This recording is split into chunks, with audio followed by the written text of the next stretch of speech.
Hello, and welcome to 5 impressive Eurojank games. This is a subset of games that my mate Salokin and I have always been super fascinated by. Eurojank has become the popular word to describe these games, and I think you'll be able to tell why. A wise man once said, Eastern European games are defined by bold design and buggy code. Each of these flawed games contain a level of charm you just don't see in well-polished Western European and American titles.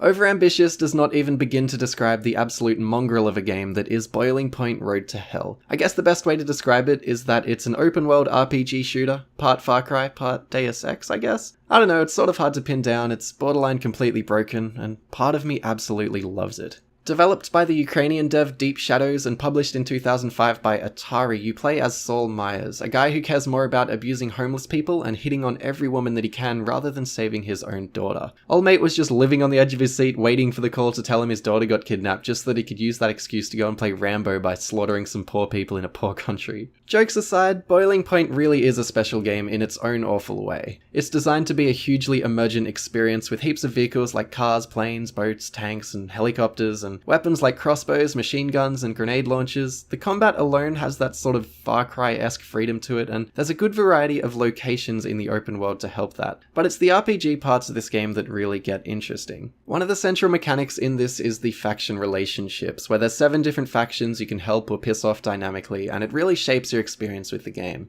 The driving force to everything in this game is money. Like, the main story will require you to fork over cash to continue it along, so a lot of your time in this game is just spent trying to make money, and that money is pretty hard earned. Like, you can spend time taking out factions and stealing money, or you can spend time just doing odd jobs like being a bus driver. Something I really like about Boiling Point is exactly that everything is super hard earned. You can't simply steal cars in Boiling Point, you need to buy them and actually look after them, and your character's stats start out awful and they're upgraded by simply practicing them. It's a surprisingly satisfying progression system. It's all just so damn great in concept. I haven't even mentioned other interesting things about it yet, like the damage system, which affects different parts of your body, or the fact that you can basically talk to anyone in the game to get information or missions or just chat. But even though it's great in concept, all these super interesting systems aren't woven together in a well-balanced way, and the general extreme jankiness and bad feel of the movement and controls let Boiling Point down a lot. It's one of those games where you're always sort of paranoid about whether the game is broken or not, and that really saps a lot of fun out of it.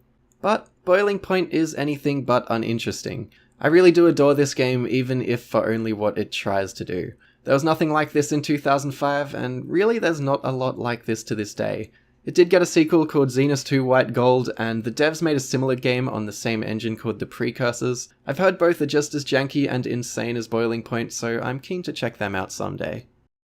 Soldiers of Anarchy is a delightful 2002 post-apocalyptic strategy survival game by the German dev Big Ben Interactive. Set around Central Europe after a massive pandemic, you lead a team of soldiers to scavenge supplies, weapons, vehicles, and teammates to fight back against gangs and paramilitary grunts. The story is delivered in a delightfully cheesy yet engaging way. Distinctively Russian-named characters speak with an almost southern twang, which is just hilarious. Well, I guess to the old military base in the west, they set up camp there. They come at least twice a day, and those pigs! Admittedly, it does completely rip off the plots of Fallout 1 and 2, but that doesn't really matter when the gameplay is this good. Game progression and overall design is like a linear version of XCOM, but with the same tone and feel of Stalker. That might be the greatest concept in existence. You have a main base where you can repair and upgrade your troops and vehicles, trade with merchants, and plan for your next operation. You can bring in a list of soldiers and vehicles from helicopters, tanks, cars, and even aircraft for some heavy ordnance. But everything has to be scavenged off the environment. Each weapon, soldier, and vehicle has to be recovered in order for your arsenal to grow. You have to be exceptionally frugal and cautious when using your finite resources. This survivalist approach meshes well with the open nature of the levels, containing various towns, forests, and buildings, most of which can be destroyed. There's a strong focus on manipulating the enemy into traps, with mines and timed explosives becoming invaluable tools. However, in the vein of overly ambitious games, it doesn't quite work well and often borders on being unplayable. Your AI's pathfinding is horrendous. This can only be fixed via an obscure patch that also enables an option to pause on audio units, which is incredibly helpful, especially during ambushes. Capturing vehicles is a pain, as it's far too easy to destroy them, and by the halfway point, the opposition becomes almost unbeatable, so lots of cheap tactics and safe scumming is the only path to victory. Yet there's something so engrossing in the setting, be it the rundown, apocalyptic world, or the myriad of different weapons and vehicles that open up so many tactical options. The persistent loot and salvage system is highly satisfying and only really appears in Homeworld and MechWarrior 2 Mercenaries. I'd honestly love a GOG re-release that includes the patches and maybe balances out the difficulty, that'd easily bring the game to less patient gamers. As it is, it's still playable on most OSs, and I heartily recommend it. If you've ever tried to find a decent linear co-op game to hit up with a mate, then you might know that it's not actually always an easy task. It can get pretty desperate.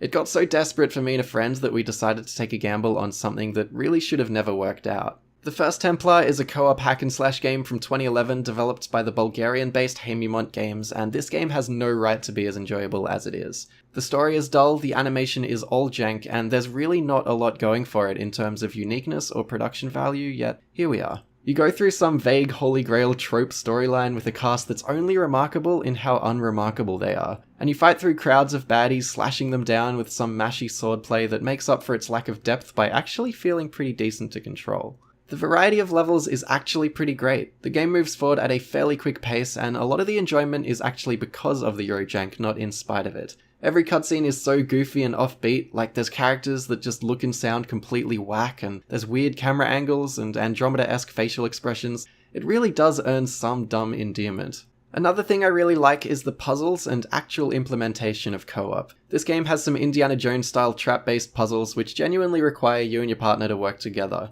They're not super original or anything, but you'd be surprised how uncommon this is. This is a genuine co-op game which is so good to see, and I find these sections break up what would otherwise be the monotonous hack-and-slash bits really nicely. The First Templar is pure jank, but it's actually quite fun if you can look past that. It's paced well, it doesn't overstay its welcome, and it even has some actual good bits. It's on Steam and it goes on sale pretty often, so if you're after a decent co-op game, then give it a look, but be warned, some people do have trouble with the online co-op. I also made a longer vid about my experience with this game a while back, which you can check out with a link in the description. There's a million different World War II centered games that have poured out of Eastern Europe, often focusing on the incredible exploits and actions of the Eastern Front. Mostly this is done in the form of real-time strategy games, but a couple really stand out. The Ukrainian developer, Bestway, is most well known for its endless Men of War series, but they've been making the same game for over a decade. Their first release, Soldiers Heroes of World War II, in 2004 bears many of the marks of their later work, but remains one of their more engaging and charming products. The single player offers 4 campaigns where you control either a platoon of Russian, German, British or American soldiers in a series of distinctive missions and operations. Some include clearing enemy positions, rescuing VIPs, destroying or recovering special tech. You're often up against extremely tough odds and heavy opposition, so a focus on surprise attacks are generally the best approach to most encounters. A major feature is that you can directly control units, which is crucial in many instances. Unfortunately, your field of view is far too small for the frequently long engagements across the maps, so save often. What makes the game really special is the environmental destruction and freedom you have in carrying out your missions. Your troops can pilot and equip any weapon or vehicle, and the vast range of usable equipment is staggering, with armoured cars, light and heavy tanks, artillery pieces, and APCs. They're all modeled and balanced realistically. The different strengths and weaknesses, calibers, ranges, and geographical details pushes you to make the absolute most out of each unit instead of just tossing them into the fire.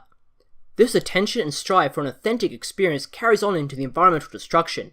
Nearby fires will burn down houses and trees. Craters from cannon fire can be used for cover, and bodies and debris will permanently litter the environment. Easily one of my favourite moments was downing an enemy tank, taking out the crew, then rearming and repairing it to complete the mission in style.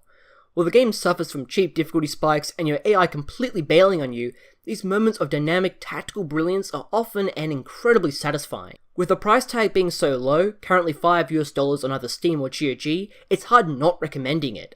I can easily rank it among the better World War II games out there. I've seen this game described as the Latino Max Payne, and it's hard to fault that description. El Matador is a straight-up rip-off of Max Payne. You slow down time to dive around a sequence of rooms, causing havoc and taking out enemies as you go.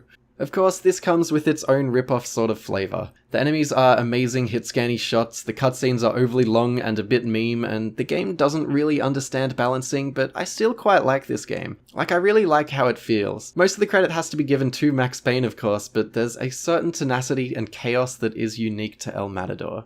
I mean, just look at this. Physics objects everywhere, stupid slow motion dives, particle effects, blood splatters, breaking glass, ragdolls. It's like I'm in John Woo's personal heaven. You've probably already noticed this, but this game looks uncharacteristically good for a 2006 game. Like, the animations aren't anything to write home about, but the texture quality is better than it has any right to be, and it has that nice hard-edged shadow look of the mid-2000s. Apparently this game runs on a completely unmodified Max Payne 2 engine, which is somehow both kind of surprising, and also the least surprising thing I've ever heard. It doesn't help the Max Payne comparisons, that's for sure.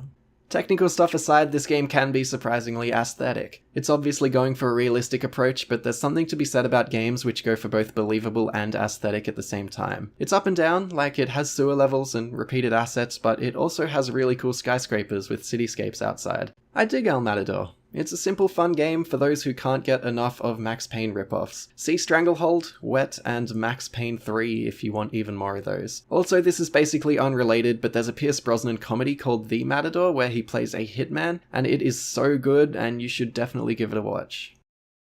And with that, we have the 5. I've been meaning to cover these games for a while now, so doing this list was pretty refreshing to me, and it certainly feels closer to my personal interests. Let me know if you'd like to see a full review of any of these games, and shout out to Salokin for being an absolute legend on this collab. Thanks, Minnie, for having me on. There's definitely a lot more for us to cover over in El Jana Burger. Oh my god, El Jana Chicken. The best part about this subgenre is that there's always more to dig through. Me and Minnie haven't even scratched the surface of the staggering number of games. I'd love to hear your thoughts on what other strange games you've dug through. Check out Salokin's channel in the description. He has reviews of Soldier Heroes of World War II and Soldiers of Anarchy that are also linked below, and as usual, thanks for watching, and have a good one.